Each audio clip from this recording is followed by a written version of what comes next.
Kami dari kelompok 2 akan mempresentasikan tentang persekutuan dan keseluruhan menurut eklesiologi dari Ratzinger.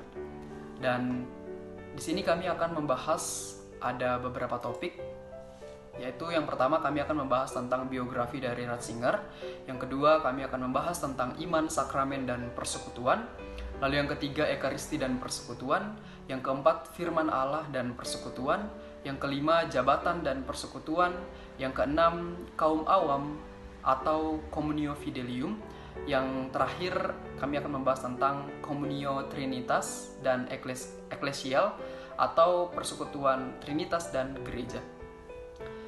Langsung saja kita masuk dalam topik yang pertama. Oke teman-teman, langsung saja kita masuk dalam pembahasan mengenai persekutuan dan keseluruhan. Namun sebelum itu kita perlu untuk melihat latar belakang dari tokoh yang akan kita bahas di saat ini melalui pemikiran-pemikirannya, yaitu Ratzinger atau yang lebih dikenal dengan nama Joseph Aloysius Ratzinger, yang merupakan seorang teolog Katolik tetapi juga menjabat selaku seorang uskup pada tahun 2005 sampai 2013.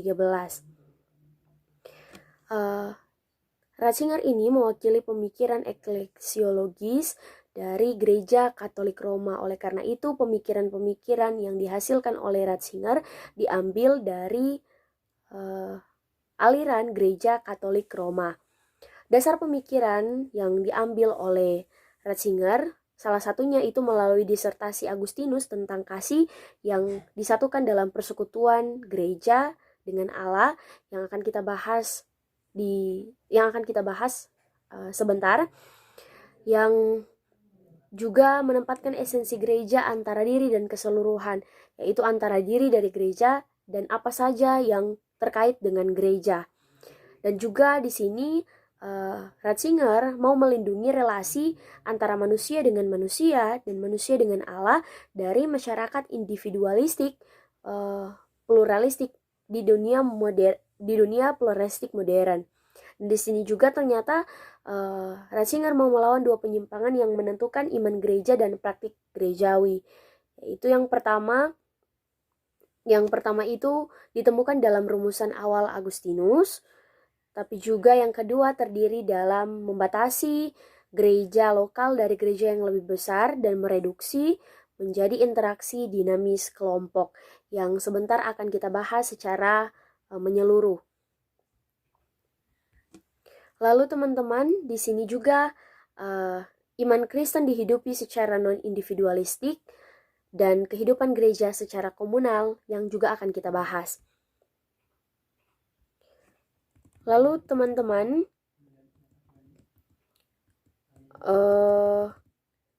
persekutuan merupakan konsep sentral dari eklesiologis Ratzinger. Oleh karena itu, persekutuan yang ada di dalam gereja menjadi konsep sentral melalui pemikiran Ratzinger. Oke teman-teman, langsung saja kita masuk ke pembahasan inti materi kita di saat ini yang berbicara mengenai persekutuan dan keseluruhan. Nah, poin yang pertama yang akan kita bahas yaitu iman dan persekutuan. Iman tidak dapat dipisahkan dari komunitas Kristen. Ketika berbicara mengenai komunitas Kristen, berarti di situ juga ada iman.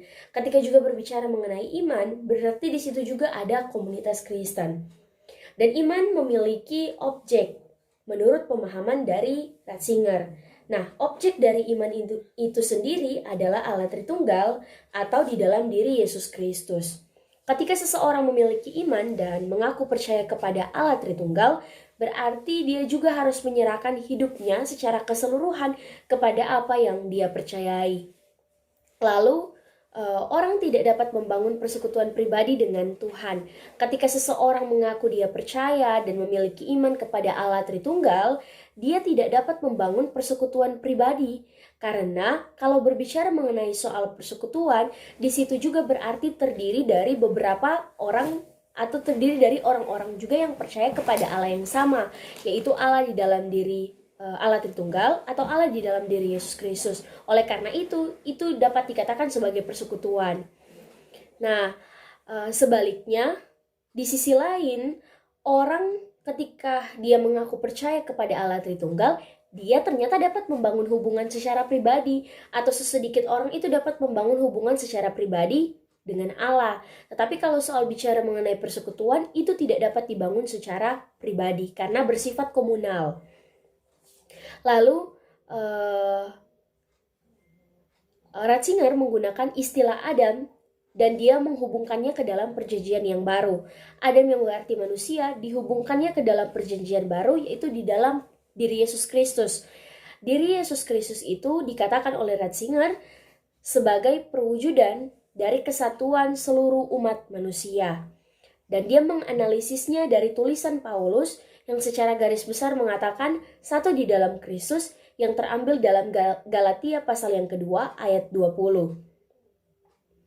Lalu dia menganalisis tulisan dari Paulus ini dalam Galatia 2 ayat 20, kemudian dia menafsirkan perikop favorit yang terambil dalam Galatia 3 ayat 16 dan Galatia 3 ayat 28 yang berbicara mengenai satu, untuk mengidentifikasi tulisan Paulus terkait dengan satu di dalam Kristus. Nah, subjek manusia merupakan satu, kemudian masuk ke dalam subjek yang baru, yaitu Kristus, dan kemudian menjadi satu kesatuan yang sama. Oleh karena itu dapat dikatakan, namun aku hidup, tetapi bukan lagi aku sendiri yang hidup, melainkan Kristus yang hidup di dalam aku.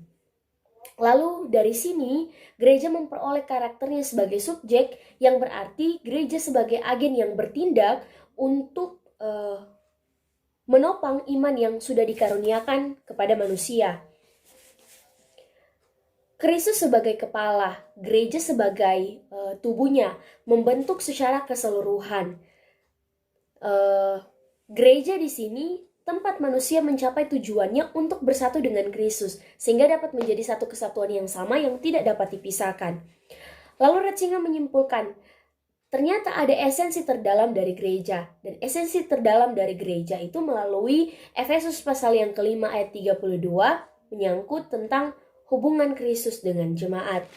Ratzinger menegaskan, Kristus dan gereja tidak dapat dipisahkan atau adanya pembeda di antara itu, yaitu identitas Kristus dan identitas dari gereja, melainkan keduanya masuk ke dalam satu persatuan yang sama.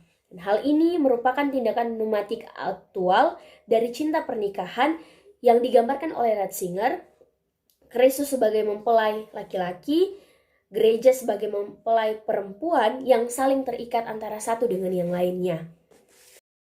Oke, selanjutnya teman-teman kita masuk dalam pembahasan berikut. Iman hubungannya dengan gereja. Bicara soal iman, iman merupakan pemberian atau karunia dari Allah kepada manusia. Lalu kemudian gereja juga memberikan hadiah berupa tindakan untuk menopang iman orang percaya yang sudah dikaruniakan oleh Allah. Perlu untuk dipahami teman-teman gagasan dari iman, yaitu iman adalah tindakan pribadi mendalam yang berlabuh di dalam lubuk hati terdalam manusia, yang artinya lebih dari sekedar percaya.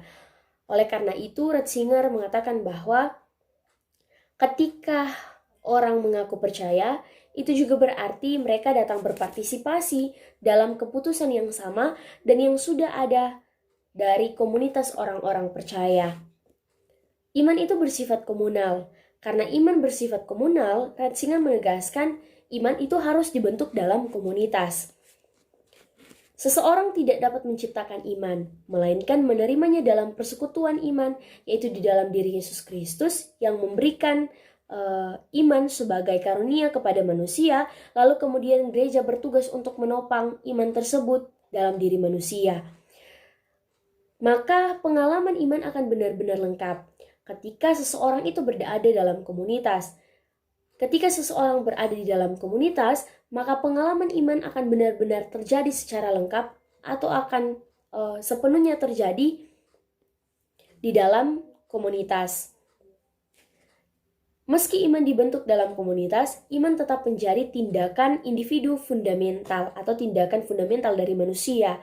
karena dikatakan bahwa seseorang itu berhak untuk mengendalikan apa yang menjadi kepunyaannya atau sosialisasi dari gerejawinya.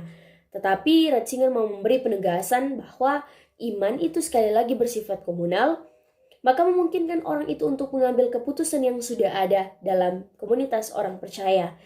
Kemudian ketika iman masuk ke dalam persekutuan, pada saat pentabisan nanti akan hadirlah iman khusus yang akan diterima dari gereja sebagai pembenaran untuk orang percaya yang akan dijelaskan oleh teman saya sebentar. Partisipasi komunitas gerejawi dalam tindakan iman berdasar juga pada pertobatan, atau bicara soal pertobatan yang dimaksudkan adalah adanya perubahan diri yang terjadi dalam diri orang percaya, agar orang percaya itu dapat memaknai apa itu satu di dalam Kristus. Nah, perubahan diri mengendalikan kepasifan total dalam diri manusia. Maksudnya agar orang percaya itu mengaktifkan apa itu satu di dalam Kristus. Agar dia benar-benar tahu apa yang sebenarnya bicara soal satu di dalam Kristus melalui perubahan diri yang terjadi dalam kehidupan manusia tersebut.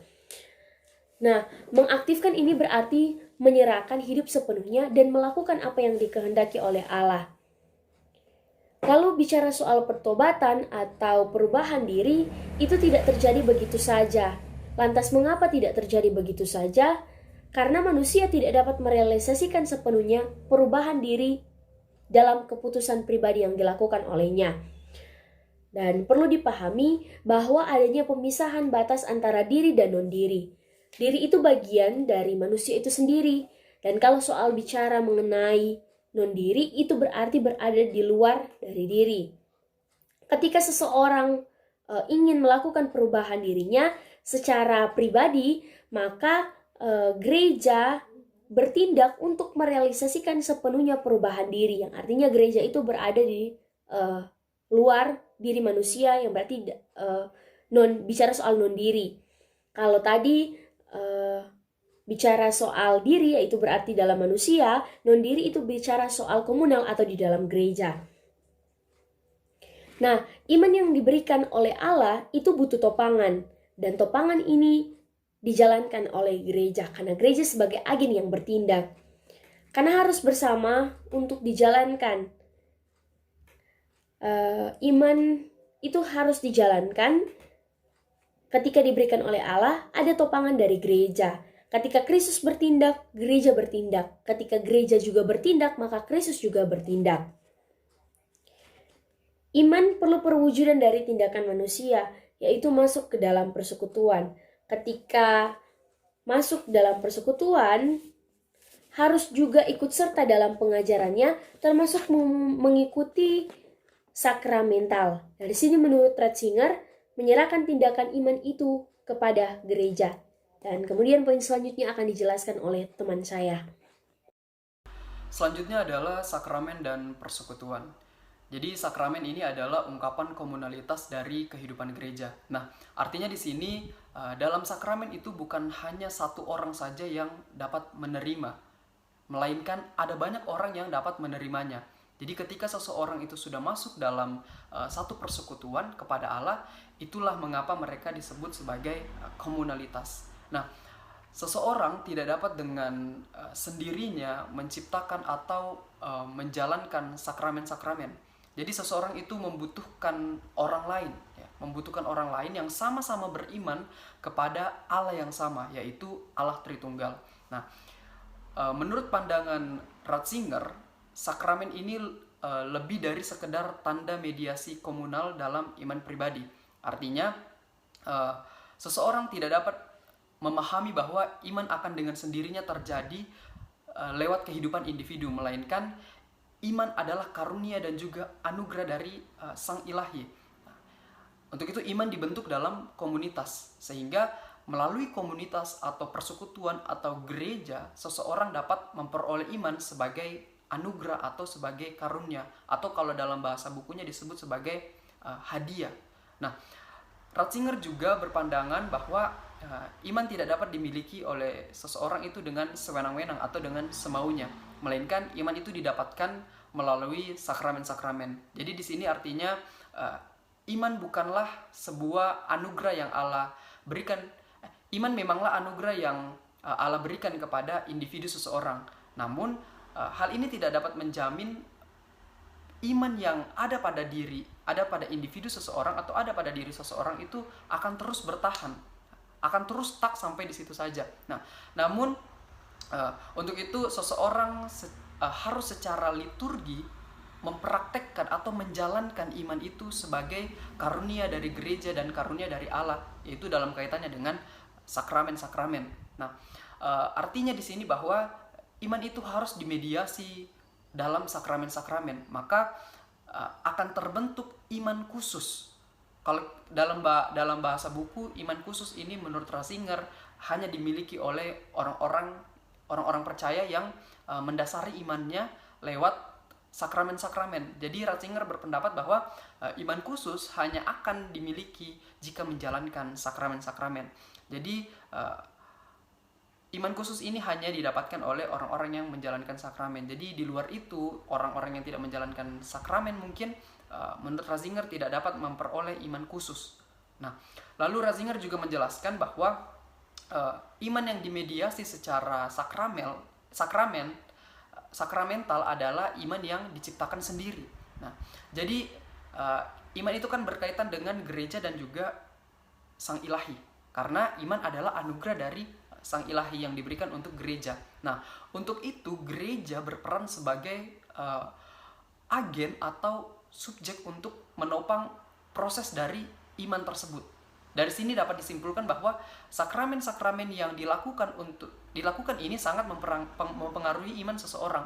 Jadi melalui gereja sakramental iman menjamin bahwa iman sebagai anugerah yang diberikan. Nah, di sini gereja berperan sebagai yang menjalankan sakramen-sakramen untuk orang-orang percaya agar iman yang terbentuk itu merupakan iman yang dikaruniakan atau dihadiahi oleh Allah sendiri. Lalu penekanannya pada poin sakramen dan persekutuan ini adalah jika seseorang beriman kepada Allah Tritunggal, maka seseorang akan menjadi anggota gereja atau menjadi bagian dari gereja tersebut. Nah, artinya di sini jika seseorang percaya kepada Allah, berarti ia harus menyerahkan seluruh kehidupannya itu kepada Allah. Oleh karena itu, sakramen tidak dapat dilewatkan. Nah, mengapa sakramen tidak dapat dilewatkan? Karena sakramen itu merupakan bagian dari tata cara hidup orang-orang percaya atau liturgi, serta sakramen ini juga sebagai sarana untuk dapat mengumpulkan orang-orang percaya kepada Allah Tritunggal.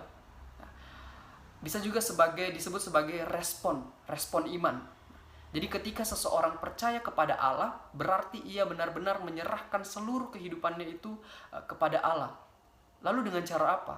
Salah satunya adalah dengan cara menjalankan sakramen-sakramen. Selanjutnya kita akan membahas mengenai Ekaristi dan Komuni. Nah, Ekaristi ini dibentuk untuk menarik orang-orang masuk ke dalam persekutuan gerejawi, dan kemudian gereja itu sendiri berpartisipasi secara sakramental untuk menjadikan individu-individu yang masuk ke dalamnya menjadi orang Kristen. Nah, kemudian Ratzinger menyebutkan ada 3 bentuk spesifik dari eklesiologi Ekaristi, yaitu yang pertama bahwa perayaan Ekaristi yang dimediasi oleh gereja dengan Kristus menjadikan manusia menjadi orang Kristen melalui penggabungan ke dalam persekutuan Trinitarian dan gerejawi. Melalui tubuh sakramentalnya, Kristus menarik orang Kristen masuk ke dalam dirinya. Nah, kemudian gereja disebut sebagai tubuh Kristus yang tidak hanya mengacu pada interior gereja itu saja, melainkan kepada persekutuan orang-orang yang merayakan perjamuan Tuhan itu secara bersama-sama. Siapapun yang berpartisipasi dalam Ekaristi, ia akan menjadi gereja, dan dengan demikian membuatnya menjadi persekutuan yang utuh dengan Allah Tritunggal. Kemudian yang kedua yaitu gereja adalah Ekaristi itu sendiri. Dimanapun Ekaristi dirayakan, disitulah ada gereja yang sesungguhnya. Tetapi Ratzinger menyebutkan 2 syarat yang harus dipenuhi oleh jemaat dalam merayakan Ekaristi, yaitu yang pertama bahwa tidak ada komunitas yang dapat merayakan Ekaristi dan menjadikan dirinya sebagai gereja atas kemauan dirinya sendiri. Dan yang kedua yaitu Tuhan hadir dalam Ekaristi selalu hanya satu, tidak terbagi, tidak hanya di tempat-tempat tertentu saja, namun di seluruh dunia, sehingga dikatakan bahwa seseorang dapat memiliki Tuhan dalam Ekaristi hanya jika seseorang berdiri dalam kesatuan dengan jemaat lain yang merayakan Ekaristi. Inilah sebabnya mengapa tidak ada gereja yang boleh memisahkan dirinya dari gereja-gereja lainnya. Kemudian yang ketiga yaitu Ratzinger percaya bahwa prioritas gereja yang lebih besar itu tersirat dalam dua cara, yaitu dari gereja dan menuju gereja. Artinya gereja itu muncul dari gereja besar yang mendahulunya dan menopang gereja atau persekutuan baru. Menuju gereja memperoleh suatu kesatuannya. Karena jika sebuah jemaat tidak memiliki turunan dari gereja yang lebih besar, maka menurut Ratzinger itu hanya menjadi sebuah karya manusia dan menjadi sebuah kerangka belaka. Selanjutnya, firman Tuhan dan persekutuan yang memiliki kaitannya dengan iman. Nah, di sini memahami hubungan antara firman Tuhan dan persekutuan. Hubungan antara firman Tuhan dan persekutuan berhubungan langsung dengan pengertian iman sebagai sebuah firman Tuhan. Suatu komunitas bila yang melalui karunia iman yang dimediasi secara sakramental, seseorang menjadi seorang Kristen jelas juga menentukan isi dari iman. Belajar memahami bahasa iman berarti belajar memahami bahasa iman dari gereja tersebut. Fakta bahwa gereja bertindak sebagai subjek bahasa iman, bagaimanapun hanyalah sebuah tanda bahwa itu adalah subjek dan media yang melaluinya ia mengekspresikan dirinya sebagai subjek, yaitu sebagai subjek yang tidak terpisahkan dari Kristus atau ada di dalam dan dari dirinya sendiri, melainkan sebagai satu subjek baru dengan Kristus. Selanjutnya kata Ratzinger pada konferensi tentang Alkitab dan Gereja. Jika penerimaan harus dipertahankan sebagai ciri dasar iman, jika itu sendiri adalah tidak merosot menjadi konstruksi intelektual atau agama manusia, satu-satunya alternatif untuk pemahaman gerejawi adalah bahwa setiap individu datang langsung ke firman Tuhan dalam kitab suci, baik untuk alasan hermeneutis maupun teologis. Ratzinger menganggap bahwa alternatif ini keliru, mengacu pada yang lebih baru dari sejarah eksegesi. Ia menyatakan bahwa semua upaya untuk terlihat langsung dalam dialog dengan Tuhan hanya berakhir dengan dialog tanpa hasil dengan diri sendiri, tetapi tidak pada siapa yang bisa bergantung pada kehidupannya. Selain itu, usaha seperti itu meleset dari karakter tulisan-tulisan Alkitabiah sendiri, karena kesatuan dan kanonisitas kitab suci berasal secara eksklusif dari pembawa sejarahnya, satu-satunya umat Allah. Selanjutnya, Ratzinger menunjukkan bahwa kebenaran dibentuk oleh gereja, sebagai kebenaran mendahului gereja. Kristus sebagai asal mula gereja yang tetap adalah kebenaran. Itulah sebabnya seseorang tidak dapat menemukan kebenaran. Seseorang hanya dapat menemukannya dan hanya dapat melakukannya di dalam gereja sebagai tubuh Kristus. Seperti itu, seseorang dapat memiliki, orang Kristen itu kebenaran hanya dapat dengan dilihat di dalam gereja sebagai tubuh Kristus. Seperti iman, kebenaran Kristen adalah dicirikan oleh transendensi ganda. Kebenaran ilahi hanya dapat diterima sebagai kebenaran yang diberitakan oleh gereja yang lebih besar. Di sini sekali lagi bahwa sakramental berlabuh transendensi gereja adalah tanda dan jaminan transendensi dari ilahi. Ya baik, sekarang kita akan masuk pada bagian jabatan dan persekutuan. Konsep jabatan menurut pemahaman Ratzinger sendiri adalah tentang tindakan iman yang mana itu membuat seseorang menjadi orang Kristen, dan itu juga terkandung dalam pemahamannya tentang Ekaristi itu sendiri sebagai yang membuat gereja menjadi persekutuan. Kemudian analisis Ratzinger tentang struktur tindakan iman. Gereja yang meskipun membuat klaim ini memang selalu lebih dari sekedar institusi.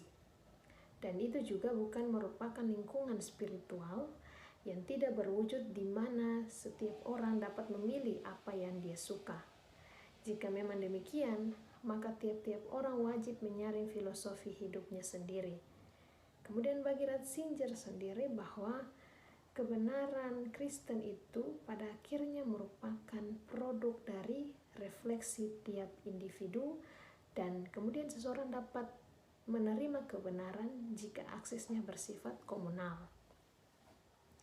Kebenaran dan keseluruhan tidak dapat kita pisahkan satu dengan yang lainnya, karena Kristus yang adalah kebenaran itu sendiri. Kebenaran itu juga dapat dinyatakan secara otoritatif hanya oleh yang secara nyata ada. Gereja yang hidup dalam bentuk suksesi apostolik dengan jabatan Petrin sebagai pusatnya adalah tempat di mana wahyu yang diberikan sekali untuk selamanya ditafsirkan secara berkelanjutan, berwibawa, dan mengikat. Kemudian ada eklesiologi Ekaristi menurut Ratzinger sendiri. Nah, di sini persekutuan dengan gereja-gereja adalah sebuah syarat esensial bagi eklesialitas penuh sebuah gereja lokal. Kebutuhan akan jabatan ini terstruktur secara episkopal dan juga kolegial berasal dari pemahamannya yang khusus tentang persekutuan ini. Kemampuan untuk berdiri di persekutuan gerejawi sebagai gerejawi yang mensyaratkan bahwa setiap gereja lokal memiliki seorang uskup sebagai pemimpinnya dan juga sebagai orang yang merujuk pada gereja yang lebih besar. Nah, di sini uskup sendiri memiliki dua jalinan fungsi. Yang pertama sebagai kepala gereja lokal, ia harus memastikan eklesialitasnya, dan sebagai anggota Ordo Episcoporum, dia mengikatnya ke dalam persekutuan gereja yang lebih besar. Dan kemudian berdasarkan fungsi ganda uskup di sini, yang mana itu berasal dari persyaratan persekutuan itu sendiri. Kemudian gereja diatur secara vertikal atau gereja lokal, dan kemudian di dalam struktur vertikal ini diatur secara horizontal, yang mana itu menjadi jaringan melalui Ordo Episcoporum itu sendiri atau gereja yang lebih besar. Pentahbisan. Pentahbisan ini mengikat uskup baru ke dalam keseluruhan Episcoporum. Komunalitas jabatan yang berasal dari seluruh gereja diekspresikan dan dijamin melalui sakramentalitas penahbisan hidup. Sifat sakramen inilah yang tidak melibatkan individu sebagai individu. Seseorang dapat menerima pentahbisan hanya dari para uskup yang berdiri secara sinkronis dan diakronis dalam persekutuan dengan para uskup yang lainnya. Pentahbisan ini mengikat uskup baru ke dalam keseluruhan ordo. Sakramen pentahbisan dengan demikian adalah ekspresi dan sekaligus jaminan untuk berdiri bersama dalam tradisi sejak awal. Sakramen tahbisan memenuhi syarat status uskup sebagai turunan dari keseluruhan. Inilah sebabnya mengapa konsekrasi menjamin asal mula otoritas episkopal yang ilahi. Sakramen pentahbisan sekaligus menjadi dasar tidak hanya otoritas episkopal ini, tetapi juga komunalitas universal iman Kristen. Dan dengan demikian, kualitasnya untuk tidak kita miliki secara wenang-wenang. Seluruh persekutuan gereja dan dengan demikian juga berhubungan dengan Kristus, yang mengikat pribadi dan seluruh gereja ke dalam persekutuan Trinitas. Karena Kristus telah mengikat dirinya pada seluruh tubuh-tubuhnya, karena tubuh memang satu subjek dengannya. Dalam pemahaman Ratzinger tentang struktur keuskupan gereja, bagi Ratzinger keuskupan gereja didasarkan pada pemahaman tertentu tentang hubungan antara yang satu dan keseluruhan. Hubungan yang sama antara individu dan keseluruhan juga diperoleh pada tingkat yang lebih besar. Jaringan horizontal pada uskup dan jajarannya bergantung pada hubungan vertikal. Struktur gereja universal sesuai dengan struktur gereja lokal, yang dimana lebih tepatnya gereja lokal yang sekunder berhubungan dengan gereja universal. Ratzinger menekankan bahwa totalitas orang Kristen, gereja lokal, dan uskup selalu berasal dan mengarahkan diri mereka sendiri ke arah keseluruhan. Dapat dipahami bahwa totalitas harus dipahami dari prinsip individual tunggal, sebuah prinsip yang didasari secara soteriologis maupun kristologis. Kekristenan berkaitan dengan keselamatan keseluruhan. Ia menganut prinsip individual tunggal. Gereja duniawi adalah sisi yang terlihat dari satu tubuh Kristus, yang selama berabad-abad menanggung pekerjaan kepalanya, yang dengan sendirinya diarahkan ke keseluruhan prinsip, yaitu individual tunggal, yang juga berlaku dalam gereja. Di kepalanya ia harus selalu memiliki orang yang bertanggung jawab untuk itu dan kesatuannya, dan yang dengan demikian menjamin totalitasnya. Jika tidak, gereja yang terlihat tidak akan sesuai dengan yang tidak terlihat. Eklesiologi persekutuan universal membutuhkan eklesiologi tanggung jawab individu, yang paling tidak dapat meningkatkan individu tunggal yang menjamin totalitas. Pemahaman Ratzinger tentang hubungan antara yang satu dan keseluruhan didasarkan pada gagasan tentang Kristus, memiliki konsekuensi penting untuk akses ke otoritas pneumatik di dalam gereja. Kristus bertindak melalui satu dan seluruh gereja yang adalah tubuhnya. Ratzinger menetapkan bahwa yang satu ini harus benar-benar transparan untuk Kristus. Otoritasnya adalah kekuatan vikarial, kekuatan yang bukan miliknya, melainkan dari orang yang dia wakili, dan ini adalah Kristus yang hidup bertindak melalui dia. Pemahaman Ratzinger tentang hubungan antara yang satu dan keseluruhan dapat digagaskan tentang Kristus totus. Oleh karena itu, di sini juga kita melihatnya dalam eklesiologinya, gagasan tentang Kristus berdiri dalam ketegangan dan niatnya sendiri untuk menghadirkan eklesiologi ekaristi. Karena eklesiologi ekaristi yang konsisten harus menjaga independensi setiap uskup. Nah, pemahaman Ratzinger tentang posisi orang percaya. Divestasi merupakan ciri seluruh gereja, dari paus hingga orang yang percaya yang sederhana. Spiritualitas sesuai dengan struktur dasar komunalitas, alih-alih menjadi suplemen untuk eklesiologi. Itu didasarkan pada premisnya sendiri. Gereja adalah persekutuan kasih umat manusia antara satu sama yang lain dengan Allah Tritunggal. Pemahaman Ratzinger tentang posisi orang percaya di dalam gereja merupakan bagaimanapun komentar tentang reformasi gereja. Spiritualitas adalah jawaban Ratzinger atas keinginan reformasi di dalam gereja. Otoritas perwakilan yang hanya berasal dari keseluruhan, dari Kristus totus, pada dasarnya menekankan struktur gereja. Setelah struktur gereja didirikan, sebuah struktur yang dikehendaki oleh Tuhan yang hanya memungkinkan Kristus untuk bertindak di dalam gereja. Karena begitu banyak pembicaraan tentang reformasi, kami akhirnya hanya berbicara tentang diri kami sendiri, dan Injil bahkan hampir tidak disebutkan. Banyak ruang dalam tulisan-tulisan Ratzinger, misalnya mengamankan hak-hak di dalam gereja, bahwa tidak ada reformasi manusia dan umat manusia yang mungkin tanpa pembaruan moral. Gereja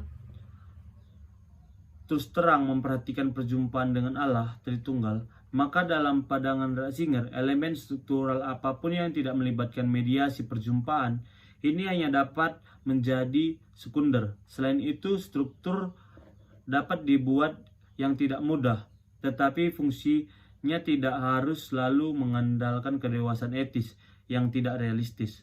Dalam pengertian ini, Pengabaian realistis, institusional, dan konsentrasinya dapat beresiko kepada moralitas yang melewati masalah-masalah penting gereja. Ekaristi dan persekutuan.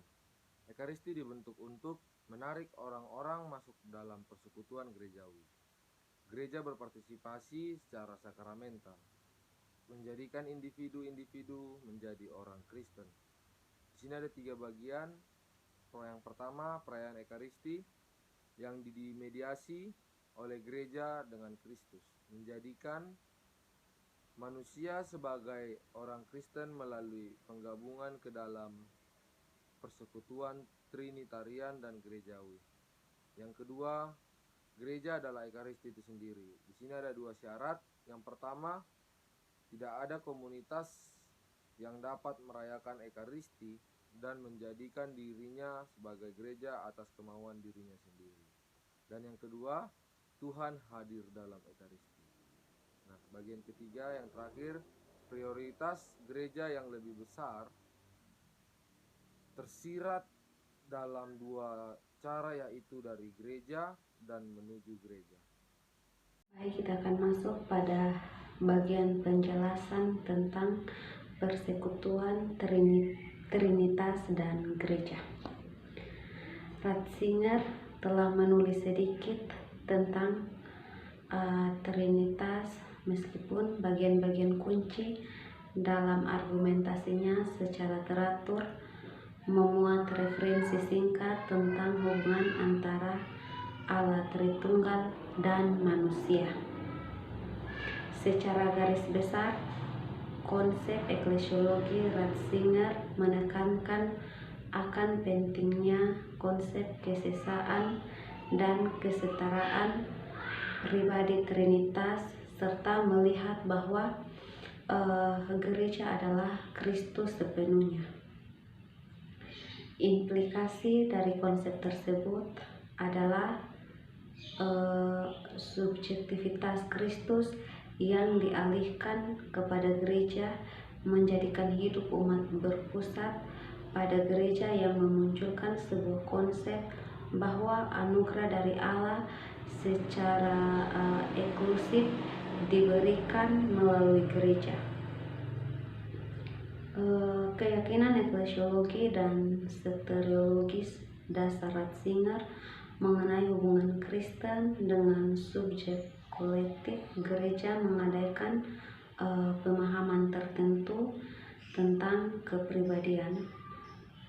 Saat Ratzinger berkembang dalam analogi dengan kepribadian Trinitarian, dalam kata Trinitas atau pribadi memiliki persamaan kata murni atau relasionalitas, yang pribadi ini memiliki pengertian sebagaimana Bapa menjadi seorang pribadi, bukan yang melahirkan, melainkan pribadi Bapa seperti Kristus itu sendiri yang terdiri dari kata tindakan melahirkan.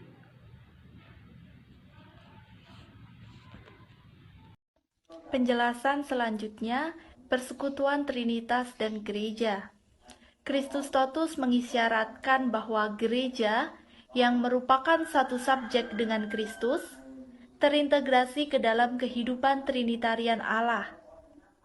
Secara garis besar, konsep eklesiologi Ratzinger menekankan akan pentingnya konsep keesaan dan kesetaraan pribadi Trinitas, serta melihat bahwa gereja adalah Kristus Totus atau Kristus sepenuhnya. Implikasi dari konsep tersebut adalah subjektivitas Kristus yang dialihkan kepada gereja, menjadikan hidup umat berpusat pada gereja, yang memunculkan sebuah konsep bahwa anugerah dari Allah secara eksklusif diberikan melalui gereja. Poin yang kedua, pemahaman tentang pribadi sebagai relasi murni ini menghasilkan pandangan tertentu tentang kesatuan Trinitarian. Karena semua orang adalah relasionalitas total, kesatuan mereka tidak dapat terjadi melalui kedirian pribadi mereka yang spesifik, Nah, teman-teman, maksudnya dalam diri kita terdapat kepribadian yang berbeda-beda. Sebuah kepribadian sangat menunjukkan sifat dari seseorang tersebut. Pasti, setiap orang memiliki sebuah kepribadian yang berbeda dan mempunyai kegemaran masing-masing yang mungkin tidak sama dengan orang lain. Jadi, mereka tidak bisa bersatu karena saling menonjolkan kepribadian mereka masing-masing. Tetapi hal ini berbeda dengan Trinitas, karena Trinitas ini adalah satu kesatuan di mana tidak ada yang menonjol dan tidak ada yang lebih rendah. Jadi, Trinitas ini benar-benar setara dan tidak ada perbedaan. Trinitas ini juga bukan masuk ke dalam pikiran manusia dan bukan di dalam suatu deret bilangan hitungan manusia bahwa Bapa sendiri, Putra sendiri, dan Roh Kudus itu sendiri. Nah, tentunya tidak, karena Bapa, Putra, dan Roh Kudus ini satu kesatuan. Jadi, yang ditekankan bahwa Trinitas ini satu kesatuan yang tidak bisa berdiri sendiri. Nah, teman-teman, kita masuk dalam analisis dari kelompok. Nah, yang pertama itu tidak disetujui. Nah, yang tidak kami setujui dari materi ini yaitu pandangan yang diberikan Ratzinger secara tidak langsung itu memaksakan seseorang untuk masuk dalam lingkup gereja. Kita tahu bersama bahwa Ratzinger merupakan seorang Katolik garis keras, sehingga pemikirannya menggunakan perspektif yang didasarkan dari iman Katolik. Oleh karena itu, Katolik sangat berpegang teguh pada gereja, maka mengharuskan orang percaya langsung menyerahkan iman pribadinya kepada gereja untuk ditopang. Memang benar, iman itu perlu untuk terus bertumbuh di dalam Kristus, tetapi ini jatuhnya pada pemaksaan atas diri seseorang. Dan menurut pemahaman kami, ketika bicara harus, maka itu berarti menuntut orang untuk masuk ke dalam lingkup gereja atau komunitas gereja. Sedangkan mungkin ada orang percaya lainnya yang belum memiliki kesediaan hati untuk tergabung dalam komunitas gereja karena dengan beberapa alasan. Oleh karena itu seharusnya gereja ini menghargai setiap proses dari orang-orang percaya. Dan kami mau memberi penegasan, hal ini bukan bermaksud mau menyingkirkan orang-orang percaya untuk masuk ke dalam komunitas gereja, melainkan mau menekankan orang percaya itu seharusnya dengan bebas untuk memilih apa yang diyakini olehnya sebagai bentuk dari ekspresi iman yang akan dinyatakan oleh orang percaya. Jika dengan hati terbuka dia percaya dan mau bergabung dalam komunitas gereja, maka gereja pun harus siap bersikap terbuka untuk menerima. Tetapi jika ada seseorang yang belum bersedia bergabung, maka gereja pun harus menghargai dan bersikap terbuka, bukan untuk menghakimi. Yang kami setujui ada dua, yaitu melalui pemikirannya yang mau menyingkirkan orang-orang dari sifat individualistik. Oleh karena itu pentingnya persekutuan yang harus dibangun antara manusia dengan manusia dan manusia dengan Allah. Kami setuju karena relasi itu begitu penting di tengah dunia modern sekarang ini yang lebih mementingkan diri sendiri. Seseorang tidak lagi mau menggantungkan dirinya kepada orang lain, sehingga itu rasanya tidak perlu ada bantuan dari orang-orang yang ada di sekitarnya.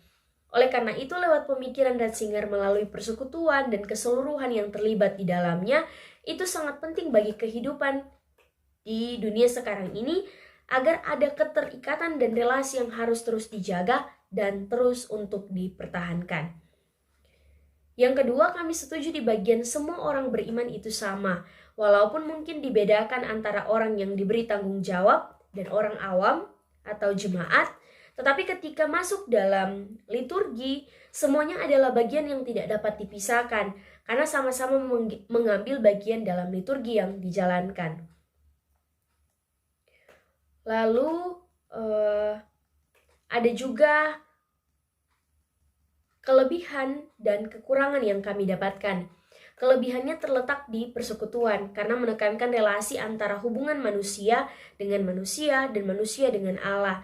Itu ternyata relasi itu begitu penting. Itu kelebihannya karena memberikan penekanan bahwa relasi itu ternyata harus terus untuk dipertahankan atau dijaga. Iman sebagai karunia yang terus perlu untuk diasah, sehingga membutuhkan topangan dari gereja yang merupakan salah satu bagian untuk menopang dari iman yang sudah ada, agar iman itu tidak menjadi pasif, melainkan iman itu menjadi aktif.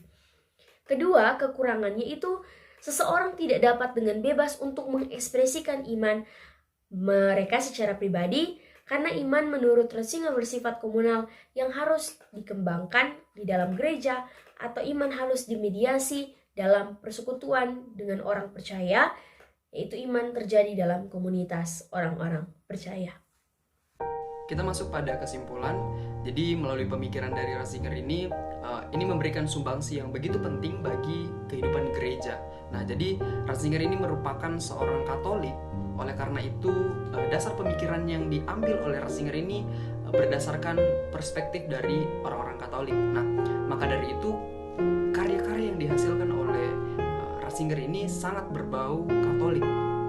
Jadi melalui materi yang kami sampaikan ini, kami menyimpulkan bahwa pemikiran yang diberikan oleh Ratzinger ini pada intinya mau menekankan kepada gereja sebagai persekutuan yang menjadi agen atau membawa orang-orang lebih beriman kepada Allah Tritunggal.